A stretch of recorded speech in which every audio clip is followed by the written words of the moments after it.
A Christmas Carol by Charles Dickens. Stave 3, the second of the three spirits.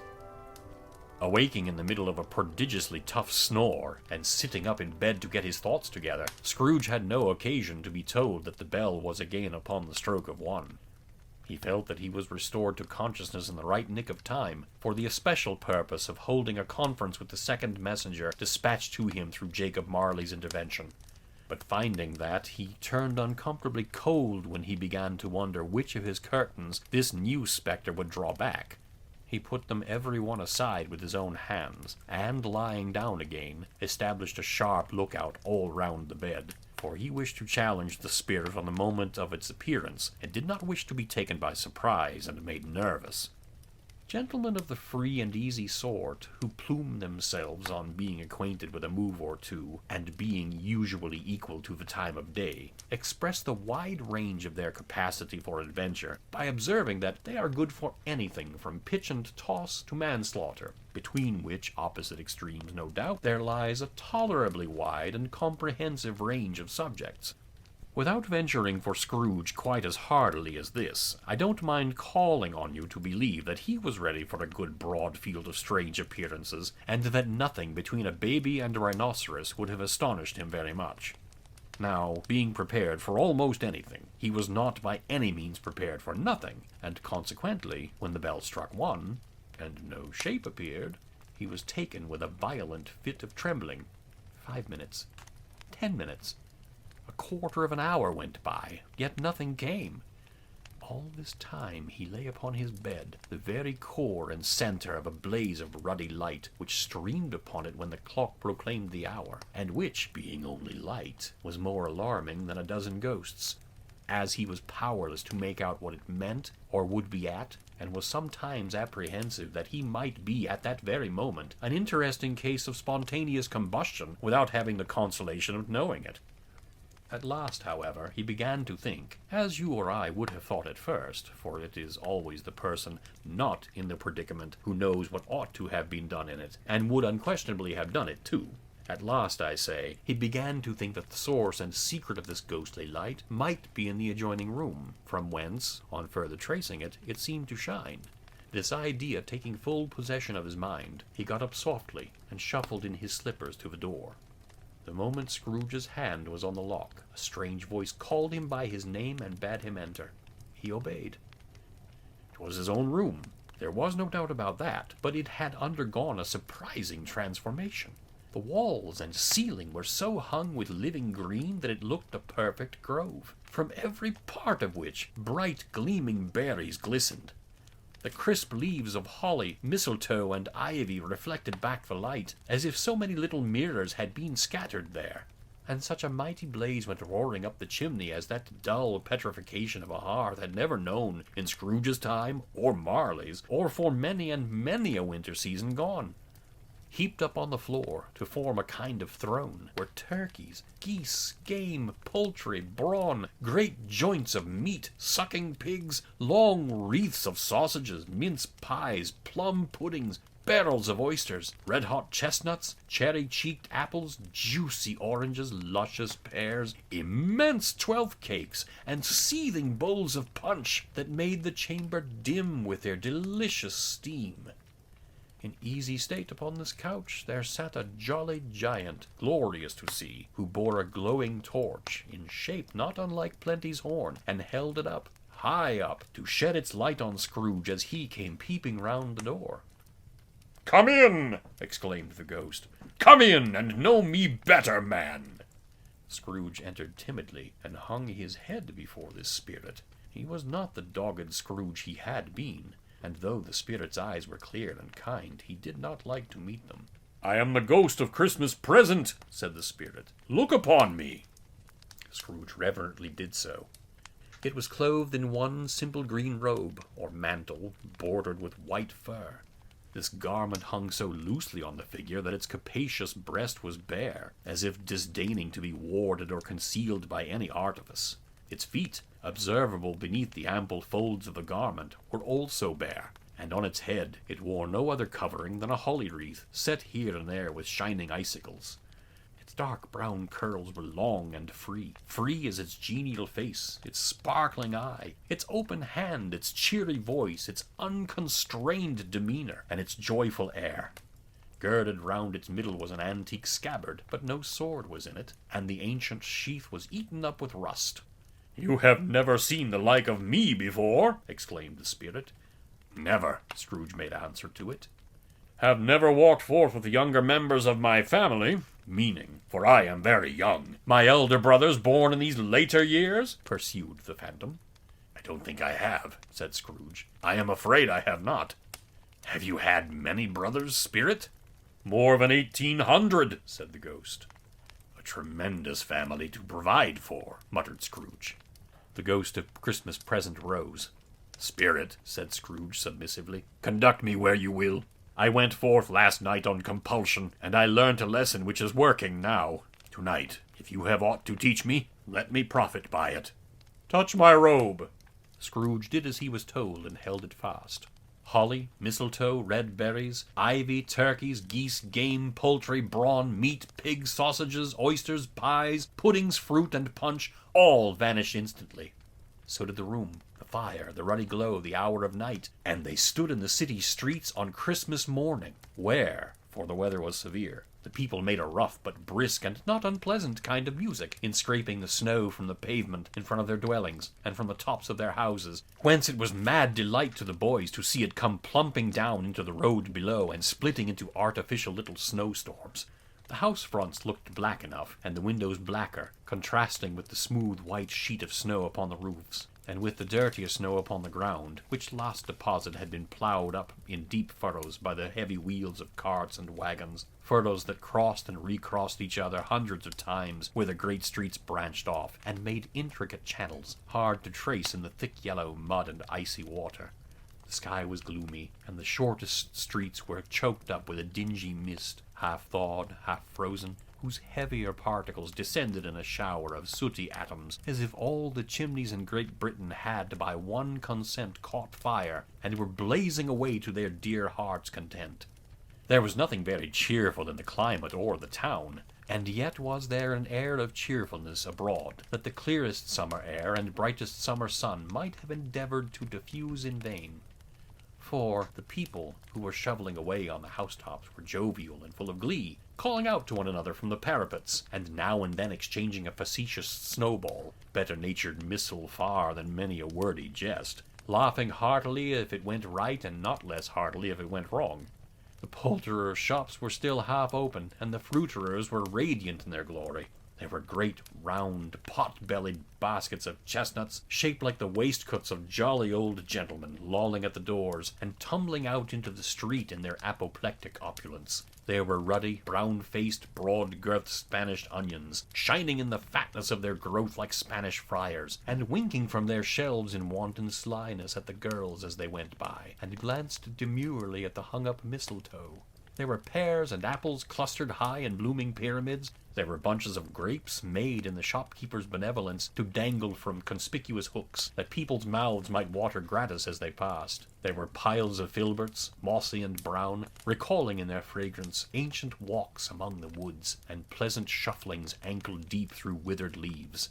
There were Norfolk biffins, squat and swarthy, setting off the yellow of the oranges and lemons, and in the great compactness of their juicy persons, urgently entreating and beseeching to be carried home in paper bags and eaten after dinner. The very gold and silver fish, set forth among these choice fruits in a bowl, though members of a dull and stagnant-blooded race, appeared to know that there was something going on, and, to a fish, went gasping round and round their little world in slow and passionless excitement.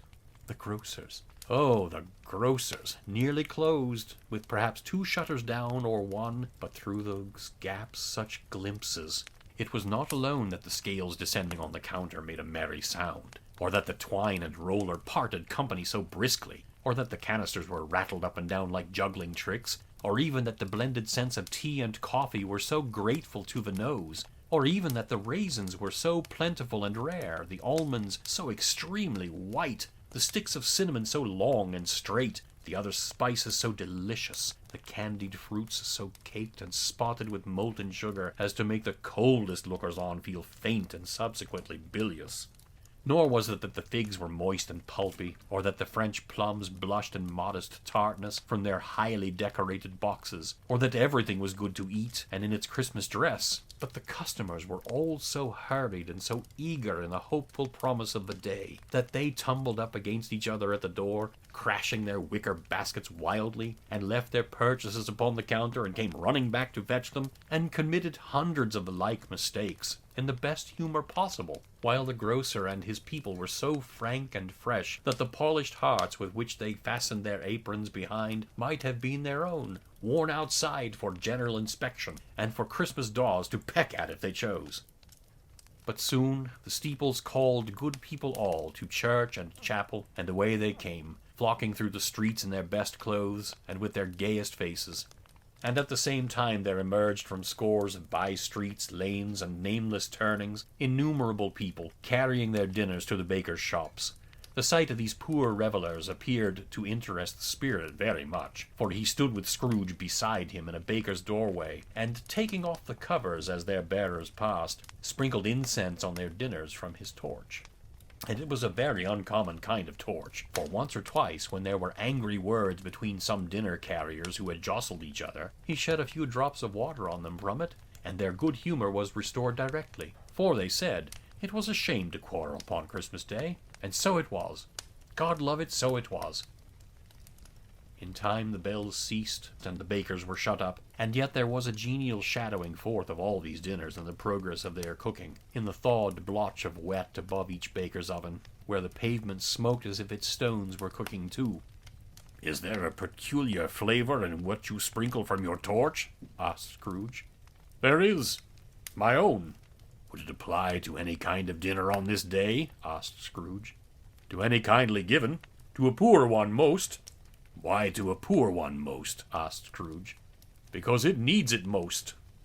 "Spirit," said Scrooge after a moment's thought, "I wonder you, of all the beings in the many worlds about us, should desire to cramp these people's opportunities of innocent enjoyment." "I?" cried the spirit. "You would deprive them of their means of dining every seventh day, often the only day on which they can be said to dine at all," said Scrooge. "Wouldn't you?" "I?" cried the spirit. "You seek to close these places on the seventh day," said Scrooge, "and it comes to the same thing." "I seek!" exclaimed the spirit. "Forgive me if I am wrong. It has been done in your name, or at least in that of your family," said Scrooge.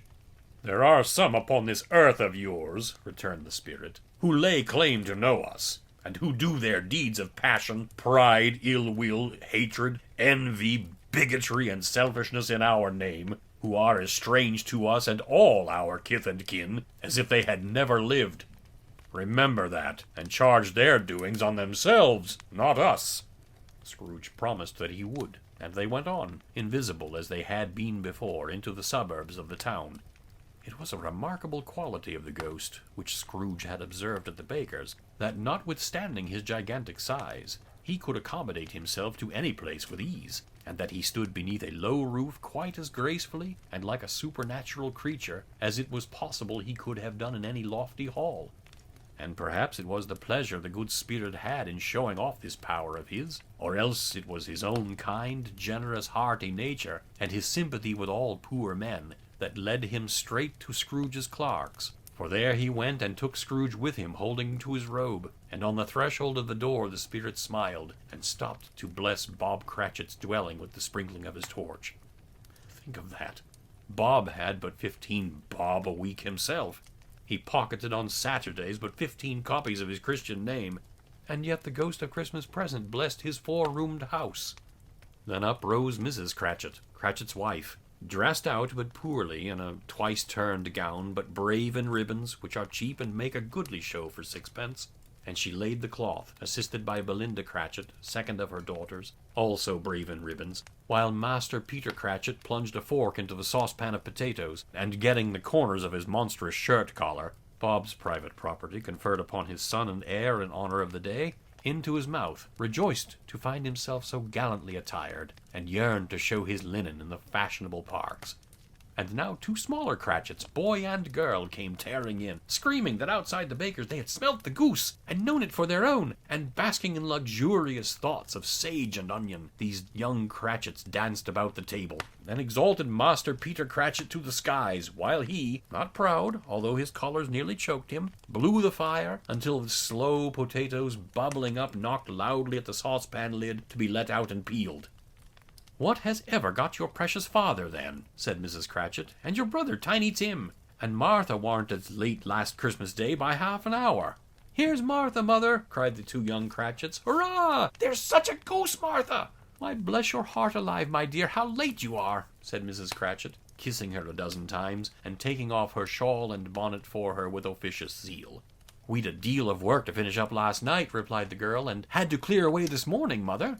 "Well, never mind, so long as you are come," said Mrs. Cratchit. "Sit ye down before the fire, my dear, and have a warm, Lord bless ye." "No, no, there's father coming!" cried the 2 young Cratchits, who were everywhere at once. "Hide, Martha, hide!" So Martha hid herself, and in came little Bob, the father, with at least 3 feet of comforter exclusive of the fringe hanging down before him, and his threadbare clothes darned up and brushed to look seasonable, and Tiny Tim upon his shoulder. Alas for Tiny Tim, he bore a little crutch, and had his limbs supported by an iron frame. "Why, where's our Martha?" cried Bob Cratchit, looking round. "Not coming," said Mrs. Cratchit. "Not coming," said Bob, with a sudden declension in his high spirits, for he had been Tim's blood horse all the way from church, and had come home rampant. "Not coming upon Christmas Day?" Martha didn't like to see him disappointed, if it were only in joke, so she came out prematurely from behind the closet door and ran into his arms, while the 2 young Cratchits hustled Tiny Tim and bore him off into the wash-house, that he might hear the pudding singing in the copper. "And how did little Tim behave?" asked Mrs. Cratchit, when she had rallied Bob on his credulity, and Bob had hugged his daughter to his heart's content. "As good as gold," said Bob, "and better. Somehow he gets thoughtful, sitting by himself so much, and thinks the strangest things you ever heard. He told me coming home that he hoped the people saw him in the church because he was a cripple, and it might be pleasant to them to remember upon Christmas Day who made lame beggars walk and blind men see." Bob's voice was tremulous when he told them this, and trembled more when he said that Tiny Tim was growing strong and hearty. His active little crutch was heard upon the floor, and back came Tiny Tim before another word was spoken, escorted by his brother and sister to his stool before the fire. And while Bob, turning up his cuffs, as if, poor fellow, they were capable of being made more shabby, compounded some hot mixture in a jug with gin and lemons, and stirred it round and put it on the hob to simmer, Master Peter and the 2 ubiquitous young Cratchits went to fetch the goose, with which they soon returned in high procession. Such a bustle ensued that you might have thought a goose the rarest of all birds, a feathered phenomenon to which a black swan was a matter of course. And in truth it was something very like it in that house. Mrs. Cratchit made the gravy, ready beforehand in a little saucepan, hissing hot. Master Peter mashed the potatoes with incredible vigor. Miss Belinda sweetened up the applesauce. Martha dusted the hot plates. Bob took Tiny Tim beside him in a tiny corner at the table. The 2 young Cratchits set chairs for everybody, not forgetting themselves, and mounting guard upon their posts, crammed spoons into their mouths, lest they should shriek for goose before their turn came to be helped. At last the dishes were set on, and grace was said. It was succeeded by a breathless pause, as Mrs. Cratchit, looking slowly all along the carving knife, prepared to plunge it in the breast, but when she did, and when the long-expected gush of stuffing issued forth, one murmur of delight arose all around the board, and even Tiny Tim, excited by the 2 young Cratchits, beat on the table with the handle of his knife, and feebly cried, "Hurrah!" There never was such a goose. Bob said he didn't believe there ever was such a goose cooked. Its tenderness and flavor, size and cheapness were the themes of universal admiration. Eked out by applesauce and mashed potatoes, it was a sufficient dinner for the whole family. Indeed, as Mrs. Cratchit said with great delight, surveying one small atom of a bone upon the dish, they hadn't ate it all at last. Yet everyone had had enough, and the youngest Cratchits in particular were steeped in sage and onion to the eyebrows. But now, the plates being changed by Miss Belinda, Mrs. Cratchit left the room alone, too nervous to bear witnesses, to take the pudding up and to bring it in. Suppose it should not be done enough? Suppose it should break in turning out? Suppose somebody should have got over the wall of the backyard and stolen it, while they were merry with the goose? A supposition at which the 2 young Cratchits became livid. All sorts of horrors were supposed. Hello! A great deal of steam. The pudding was out of the copper. A smell like a washing day. That was the cloth. A smell like an eating house and a pastry cook's next door to each other, with a laundress's next door to that. That was the pudding. In half a minute Mrs. Cratchit entered, flushed, but smiling proudly, with the pudding, like a speckled cannonball, so hard and firm, blazing in half a quartern of ignited brandy, and bedight with Christmas holly stuck into the top. Oh, a wonderful pudding, Bob Cratchit said, and calmly, too, that he regarded it as the greatest success achieved by Mrs. Cratchit since their marriage.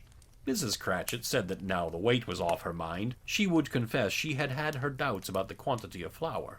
Everybody had something to say about it, but nobody said or thought it was at all a small pudding for a large family. It would have been flat heresy to do so. Any Cratchit would have blushed to hint at such a thing. At last the dinner was all done, the cloth was cleared, the hearth swept, and the fire made up. The compound in the jug being tasted and considered perfect, apples and oranges were put upon the table, and a shovelful of chestnuts on the fire. Then all the Cratchit family drew round the hearth, in what Bob Cratchit called a circle, meaning half a one, and at Bob Cratchit's elbow stood the family display of glass, 2 tumblers and a custard cup without a handle.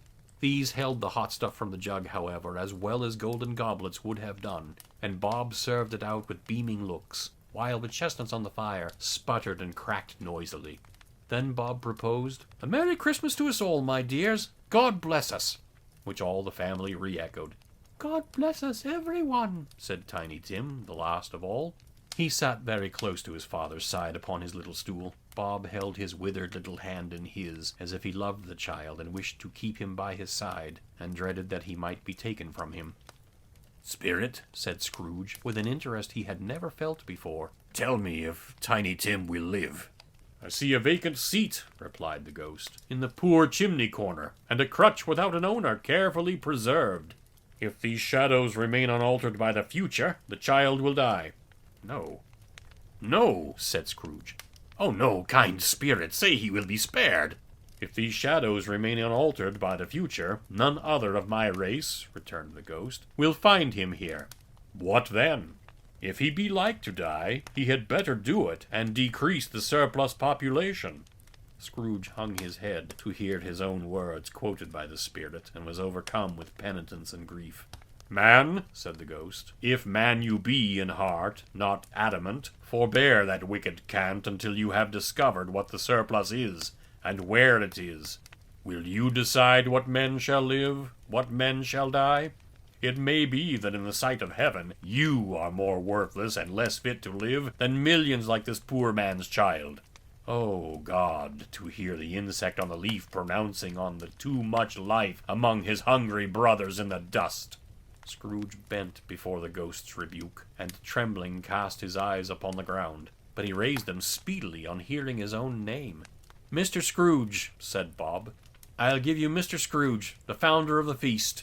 "The founder of the feast, indeed!" cried Mrs. Cratchit, reddening. "I wish I had him here. I'd give him a piece of my mind to feast upon, and I hope he'd have a good appetite for it." "My dear," said Bob, "the children! Christmas Day!"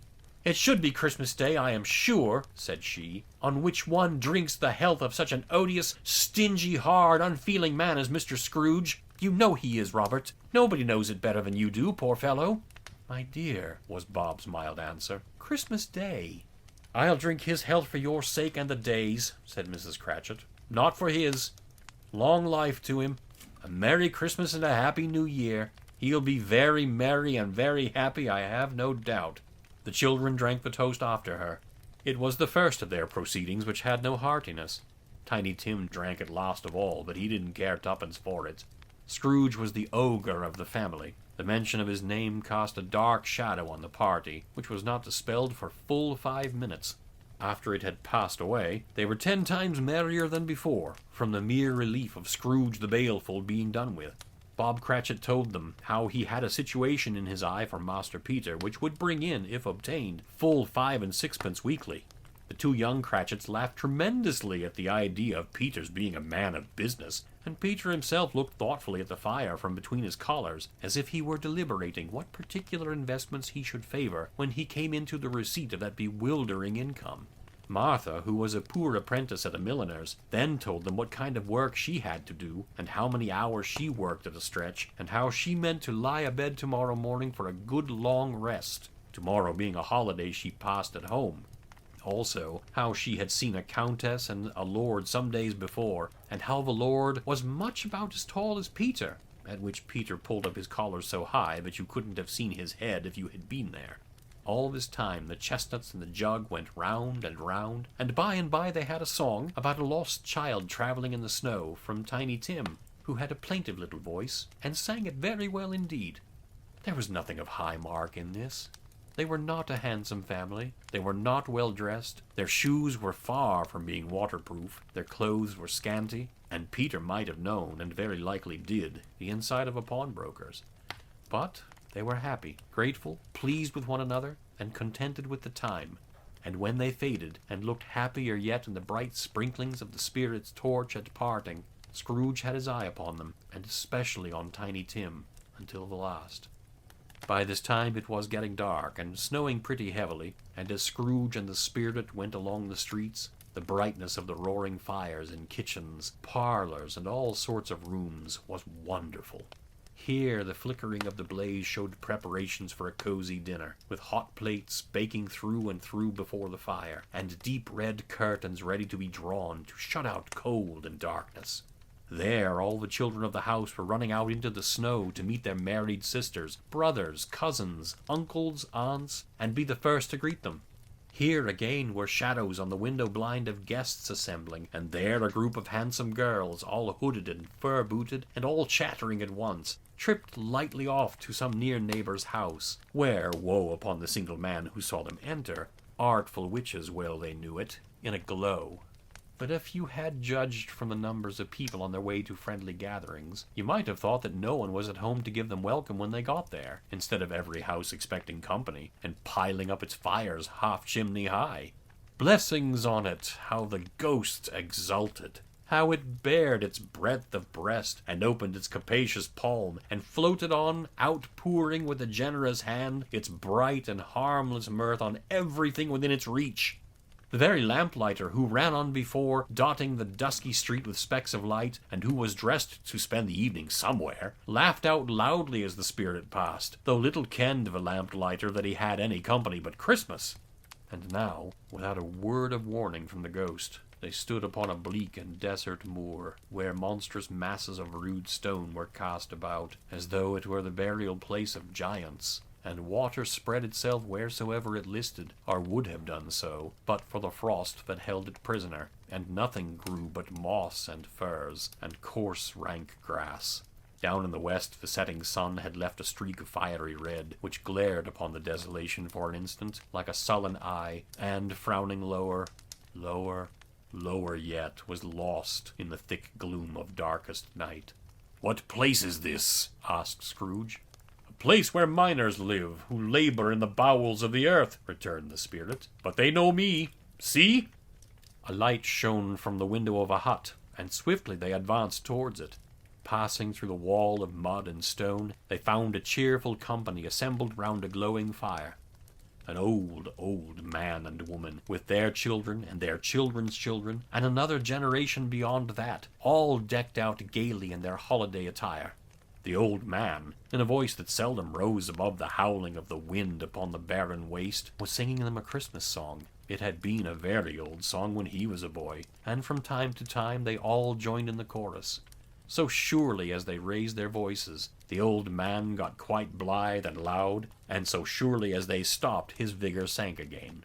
The spirit did not tarry here, but bade Scrooge hold his robe, and, passing on above the moor, sped... whither? Not to sea. To sea. To Scrooge's horror, looking back, he saw the last of the land, a frightful range of rocks behind them, and his ears were deafened by the thundering of water as it rolled and roared, and raged among the dreadful caverns it had worn, and fiercely tried to undermine the earth. Built upon a dismal reef of sunken rocks, some league or so from shore, on which the waters chafed and dashed the wild year through, there stood a solitary lighthouse. Great heaps of seaweed clung to its base, and storm birds, born of the wind one might suppose, as seaweed of the water, rose and fell about it like the waves they skimmed. But even here, two men who watched the light had made a fire that through a loophole in the thick stone wall shed out a ray of brightness on the awful sea. Joining their horny hands over the rough table at which they sat, they wished each other a Merry Christmas in their can of grog, and one of them, the elder too, with his face all damaged and scarred with hard weather, as the figurehead of an old ship might be, struck up a sturdy song that was like a gale in itself. Again the ghost sped on, above the black and heaving sea. On, until being far away, as he told Scrooge, from any shore, they lighted on a ship. They stood beside the helmsman at the wheel, the lookout in the bow, the officers who had the watch, dark, ghostly figures in their several stations, but every man among them hummed a Christmas tune, or had a Christmas thought, or spoke below his breath to his companion of some bygone Christmas day, with homeward hopes belonging to it.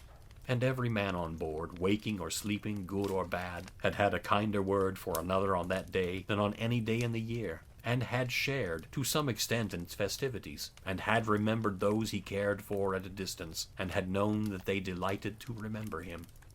It was a great surprise to Scrooge, while listening to the moaning of the wind, and thinking what a solemn thing it was to move on through the lonely darkness over an unknown abyss, whose depths were secrets as profound as death. It was a great surprise to Scrooge, while thus engaged, to hear a hearty laugh. It was a much greater surprise to Scrooge to recognize it as his own nephew's, and to find himself in a bright, dry, gleaming room, with the spirit standing smiling by his side, and looking at that same nephew with approving affability. "Ha ha!" laughed Scrooge's nephew. "Ha ha ha!" If you should happen, by any unlikely chance, to know a man more blessed in a laugh than Scrooge's nephew, all I can say is, I should like to know him too. Introduce him to me, and I'll cultivate his acquaintance.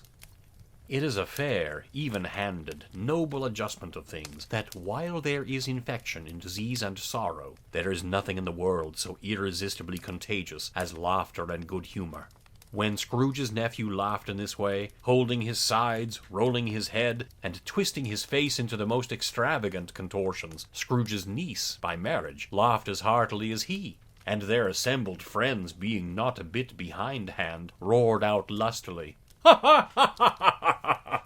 He said that Christmas was a humbug, as I live!" cried Scrooge's nephew. "He believed it, too!" "More shame for him, Fred," said Scrooge's niece, indignantly. Bless those women, they never do anything by halves. They are always in earnest. She was very pretty, exceedingly pretty, with a dimpled, surprised-looking, capital face, a ripe little mouth that seemed made to be kissed, as no doubt it was, all kinds of good little dots about her chin that melted into one another when she laughed, and the sunniest pair of eyes you ever saw in any little creature's head. Altogether, she was what you would have called provoking, you know, but satisfactory, too. Oh, perfectly satisfactory. "He's a comical old fellow," said Scrooge's nephew. "That's the truth, and not so pleasant as he might be. However, his offenses carry their own punishment, and I have nothing to say against him." "I'm sure he is very rich, Fred," hinted Scrooge's niece. "At least you always tell me so." "What of that, my dear?" said Scrooge's nephew. "His wealth is of no use to him. He don't do any good with it. He don't make himself comfortable with it. He hasn't the satisfaction of thinking that he is ever going to benefit us with it." "I have no patience with him," observed Scrooge's niece. Scrooge's niece's sisters and all the other ladies expressed the same opinion. "Oh, I have," said Scrooge's nephew. "I am sorry for him. I couldn't be angry with him if I tried. Who suffers by his ill whims? Himself, always. Here he takes it into his head to dislike us, and he won't come and dine with us. What's the consequence? He don't lose much of a dinner." "Indeed, I think he loses a very good dinner," interrupted Scrooge's niece. Everybody else said the same, and they must be allowed to have been competent judges, because they had just had dinner, and, with the dessert upon the table, were clustered round the fire by lamplight. "Well, I am very glad to hear it," said Scrooge's nephew, "because I haven't great faith in these young housekeepers. What do you say, Topper?" Topper had clearly got his eye upon one of Scrooge's niece's sisters, for he answered that a bachelor was a wretched outcast, who had no right to express an opinion on the subject.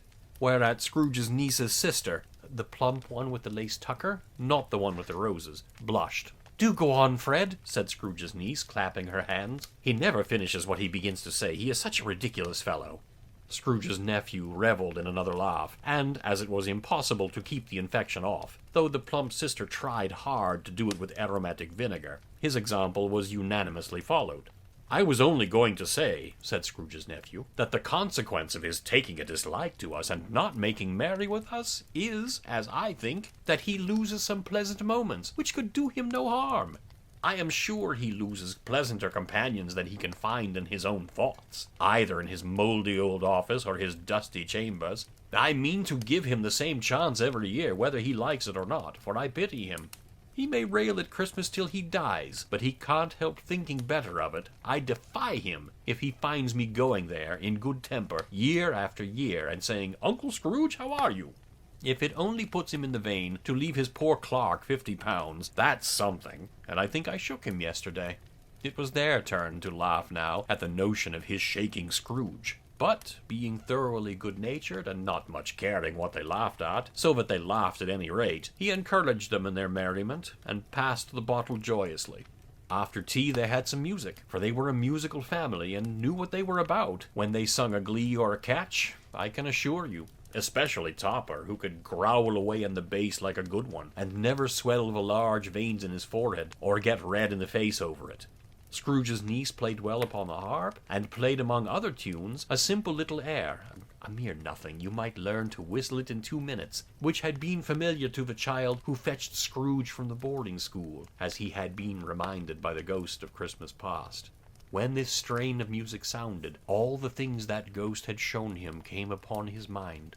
He softened more and more, and thought that if he could have listened to it often, years ago, he might have cultivated the kindnesses of life for his own happiness with his own hands, without resorting to the sexton's spade that buried Jacob Marley. But they didn't devote the whole evening to music. After a while they played at forfeits, for it is good to be children sometimes, and never better than at Christmas, when its mighty founder was a child himself. Stop. There was first a game at Blind Man's Buff. Of course there was. And I no more believe that Topper was really blind than I believe he had eyes in his boots. My opinion is that it was a done thing between him and Scrooge's nephew, and that the ghost of Christmas Present knew it. The way he went after that plump sister in the lace tucker was an outrage on the credulity of human nature. Knocking down the fire irons, tumbling over the chairs, bumping against the piano, smothering himself among the curtains. Wherever she went, there went he. He always knew where the plump sister was. He wouldn't catch anybody else. If you had fallen up against him, as some of them did, on purpose, he would have made a feint of endeavoring to seize you, which would have been an affront to your understanding, and would instantly have sidled off in the direction of the plump sister. She often cried out that it wasn't fair, and it really was not. But when at last he caught her, when, in spite of all her silken rustlings and her rapid flutterings past him, he got her into a corner whence there was no escape, then his conduct was the most execrable. For his pretending not to know her, his pretending that it was necessary to touch her headdress, and further to assure himself of her identity by pressing a certain ring upon her finger and a certain chain about her neck, was vile, monstrous. No doubt she told him her opinion of it when, another blind man being in office, they were so very confidential together behind the curtains. Scrooge's niece was not one of the blind man's buff party, but was made comfortable with a large chair and a footstool in a snug corner, where the ghost and Scrooge were close behind her. But she joined in the forfeits, and loved her love to admiration with all the letters of the alphabet. Likewise, at the game of how, when, and where, she was very great, and, to the secret joy of Scrooge's nephew, beat her sisters hollow, though they were sharp girls too, as Topper could have told you. There might have been 20 people there, young and old, but they all played, and so did Scrooge. For wholly forgetting in the interest he had in what was going on, that his voice made no sound in their ears, he sometimes came out with his guess quite loud, and very often guessed quite right, too. For the sharpest needle best Whitechapel warranted not to cut in the eye was not sharper than Scrooge, blunt as he took it in his head to be. The ghost was greatly pleased to find him in this mood, and looked upon him with such favor that he begged like a boy to be allowed to stay until the guests departed, but this the spirit said could not be done. "Here is a new game," said Scrooge. 1/2 hour, spirit, only one.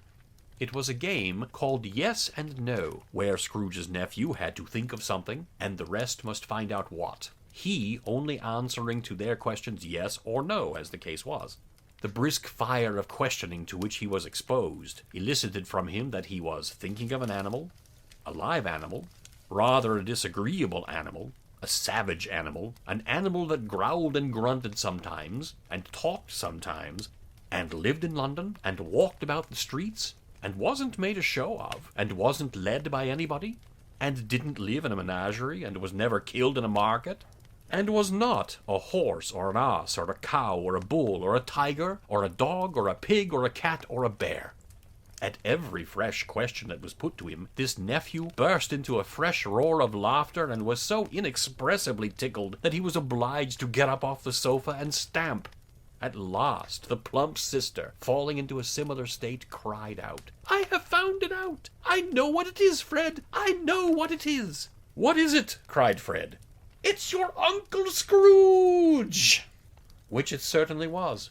Admiration was the universal sentiment, though some objected to the reply to "Is it a bear?" ought to have been yes, inasmuch as an answer in the negative was sufficient to have diverted their thoughts from Mr. Scrooge, supposing they had ever had any tendency that way.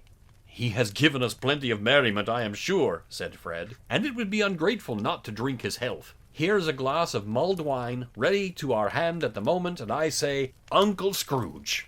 "Well, Uncle Scrooge," they cried. "A Merry Christmas and a Happy New Year to the old man, whatever he is," said Scrooge's nephew. "He wouldn't take it from me, but may he have it nevertheless. Uncle Scrooge!" Uncle Scrooge had imperceptibly become so gay and light of heart that he would have pledged the unconscious company in return, and thanked them in an inaudible speech, if the ghost had given him time. But the whole scene passed off in the breath of the last word spoken by his nephew, and he and the spirit were again upon their travels.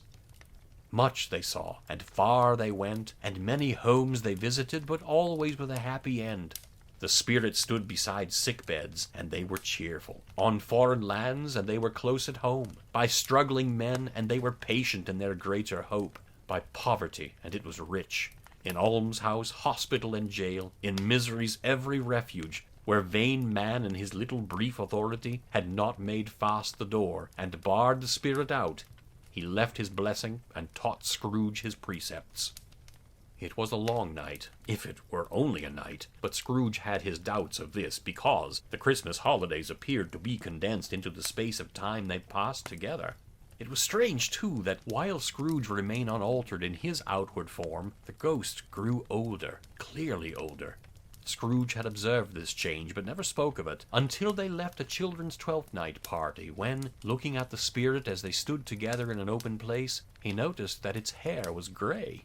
"Are spirits' lives so short?" asked Scrooge. "My life upon this globe is very brief," replied the ghost. "It ends tonight." "Tonight?" cried Scrooge. "Tonight at midnight. Hark, the time is drawing near." The chimes were ringing the 11:03 at that moment. "Forgive me if I am not justified in what I ask," said Scrooge, looking intently at the spirit's robe, "but I see something strange and not belonging to yourself protruding from your skirts. Is it a foot or a claw?" "It might be a claw, for the flesh there is upon it," was the spirit's sorrowful reply. "Look here." From the foldings of its robe it brought 2 children, wretched, abject, frightful, hideous, miserable. They knelt down at its feet and clung upon the outside of its garment. "Oh, man, look here! Look down here!" exclaimed the ghost. They were a boy and girl, yellow, meager, ragged, scowling, wolfish, but prostrate, too, in their humility. Where graceful youth should have filled their features out and touched them with its freshest tints, a stale and shriveled hand, like that of age, had pinched and twisted them and pulled them into shreds. Where angels might have sat enthroned, devils lurked and glared out menacing. No change, no degradation, no perversion of humanity in any grade. Through all the mysteries of wonderful creation, as monsters half so horrible and dread. Scrooge started back, appalled. having them shown to him in this way. He tried to say they were fine children, but the words choked themselves, rather than be parties to a lie of such enormous magnitude. "Spirit, are they yours?" Scrooge could say no more. "They are man's," said the spirit, looking down upon them, "and they cling to me, appealing from their fathers. This boy is ignorance, this girl is want. Beware them both, and all of their degree. But most of all beware this boy, for on his brow I see that written which is doom, unless the writing be erased." "Deny it," cried the spirit, stretching its hand towards the city. "Slander those who tell it ye. Admit it for your factious purposes, and make it worse. And bide the end." "Have they no refuge or resource?" cried Scrooge. "Are there no prisons?" said the spirit, turning on him for the last time with his own words. "Are there no workhouses?" The bell struck 12. Scrooge looked about him for the ghost, and saw it not. As the last stroke ceased to vibrate, he remembered the prediction of old Jacob Marley, and lifting up his eyes, beheld a solemn phantom, draped and hooded, coming like a mist along the ground towards him.